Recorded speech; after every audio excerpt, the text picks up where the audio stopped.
मेरी तरफ से माता रानी के प्यारे प्यारे भक्तों को जय अम्बे माँ, जय शारदा भवानी।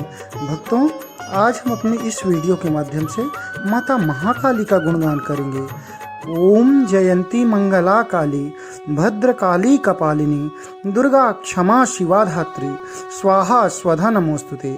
जिसका अर्थ यह है कि जयंती मंगला काली, भद्र काली कपालिनी, दुर्गा क्षमा शिवा धात्री, स्वाहा और स्वधा, इन नामों से प्रसिद्ध जगदम्बिके, तुम्हें मेरा नमस्कार है। हे देवी चामुंडे, तुम्हारी जय हो माँ, तुम्हारी जय हो। भक्तों, पूरे विश्व में देवी भगवती के अलग अलग रूपों की पूजा अर्चना की जाती है। बंगाल की राजधानी कोलकाता में मुख्य रूप से माँ काली की आराधना की जाती है। यहाँ माँ काली का सबसे बड़ा मंदिर दक्षिणेश्वर काली मंदिर के नाम से प्रसिद्ध है।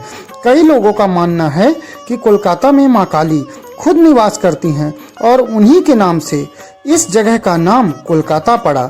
यह हुगली नदी के किनारे मठ के समीप स्थित है। यहाँ देश विदेश से हजारों श्रद्धालु माँ काली के दर्शनों के लिए आते हैं।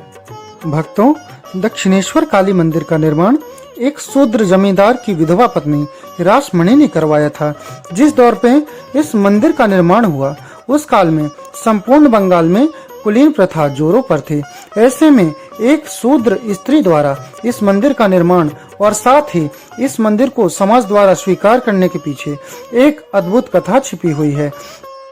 बंगाल के एक जमींदार राजचंद्र की पत्नी रासमणि को एक रात स्वप्न में स्वयं माँ काली ने आकर दर्शन दिए। स्वयं माँ काली के आदेश अनुसार एक ऐसे स्थान का परिचय करवाया गया जहां उस मंदिर का निर्माण होना था। धन की कोई कमी न होने की वजह से रासमणि ने माँ काली को समर्पित इस मंदिर का निर्माण करवाना शुरू कर दिया। सन 1847 में मंदिर का निर्माण कार्य शुरू हुआ, जो करीब 8 वर्षों तक चला। इस मंदिर को माँ भवतारिणी मंदिर के नाम से पहचान मिलने लगी। लेकिन अफसोस कि समाज में छुआछूत की प्रबलता के कारण एक शूद्र स्त्री द्वारा मंदिर का निर्माण करवाए जाने की वजह से कोई भी ब्राह्मण इस मंदिर का पुजारी बनने के लिए तैयार नहीं था। ना तो धन की कमी थी, ना ही सामाजिक आन की, लेकिन बस शूद्र होने की वजह से रासमणि के मंदिर में कोई पुजारी धार्मिक कार्य करने के लिए तैयार नहीं हो रहा था। अंततः रामकृष्ण परमहंस के बड़े भाई ने इस मंदिर का पुजारी बनना स्वीकार किया। रासमणि को उन्होंने कहा कि एक शूद्र का मंदिर होने की वजह से कोई भी व्यक्ति यहाँ पूजा करने नहीं आएगा, इसलिए वह इस मंदिर को उनके यानी ब्राह्मण के नाम से चलाएं। रासमणि ने उनकी बात मान ली और अंततः वह मंदिर परमहंस के नाम से ही जाना जाने लगा। दक्षिणेश्वर काली मंदिर का रामकृष्ण परमहंस से बेहद अनूठा संबंध है।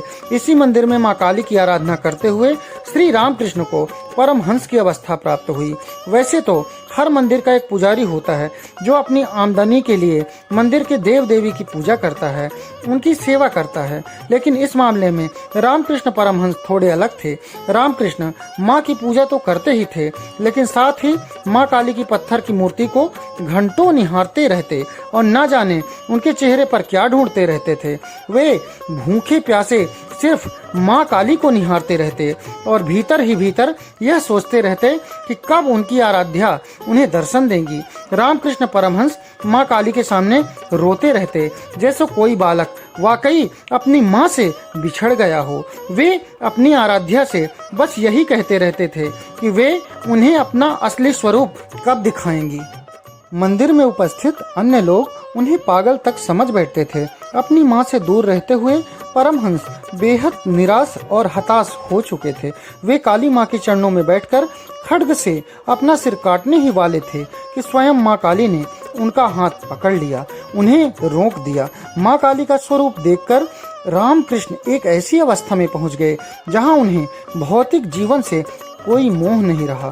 वे सांसारिक रिश्तों से काफी ऊपर उठ चुके थे और समस्त संसार उनके लिए दैवीय लोक बन गया था।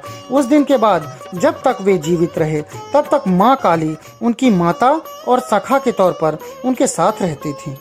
भक्तों, दक्षिणेश्वर काली मंदिर के प्रांगण में माँ काली के अलावा भगवान शिव और भगवान श्री कृष्ण का भी मंदिर है, जहाँ एक और सामान्य मान्यता के अनुसार घरों में खंडित मूर्ति रखना अशुभ माना जाता है। वहीं आप यकीन नहीं करोगे, लेकिन भगवान श्री कृष्ण को समर्पित राधा गोविंद मंदिर में श्री कृष्ण की खंडित मूर्ति की ही पूजा की जाती है। दक्षिणेश्वर काली मंदिर में श्री कृष्ण के खंडित स्वरूप की पूजा क्यों की जाती है, इसके पीछे भी एक अद्भुत कथा और स्वामी रामकृष्ण परमहंस के उपदेश जुड़े हुए हैं। एक बार की बात है कि मंदिर बनकर तैयार था। जन्माष्टमी के अगले दिन राधा गोविंद मंदिर में नंदोत्सव की धूम थी। दोपहर की आरती और भोग के पश्चात श्री कृष्ण को उनके शयन कक्ष में ले जाते समय भगवान श्री कृष्ण की मूर्ति धरती पर गिर गई, जिसकी वजह से उनका पांव टूट गया। सभी के लिए ये अमंगल का क्षण था। सभी भक्तजन इसी पशुपेश में थे कि उनसे ऐसा क्या अपराध हुआ जो कृष्ण उनसे नाराज हो गए हैं। वे आने वाले प्रकोप से भयभीत थे। रानी रासमणी भी बेहद चिंतित थीं। उन्होंने ब्राह्मणों की सभा बुलाई और उनसे विचार विमर्श किया कि इस खंडित मूर्ति का क्या किया जाए।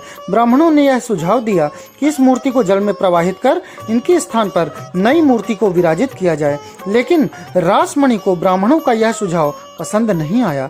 अंततः वे रामकृष्ण परमहंस के पास गईं, जिनके भीतर उनकी गहरी आस्था थी। रामकृष्ण परमहंस ने उनसे जो कहा वह अद्भुत था।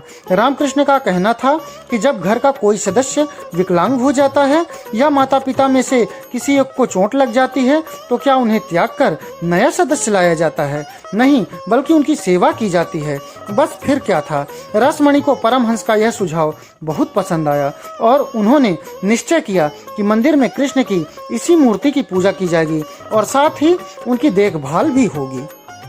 भवतारिणी का अर्थ है जो माँ हमें इस भवसागर से पार उतार दे। तो भक्तजनों, आप लोग भी एक बार कोलकाता अवश्य जाएं और माँ दक्षिणेश्वर काली के दर्शन करें। बोलिए माता महाकाली की जय।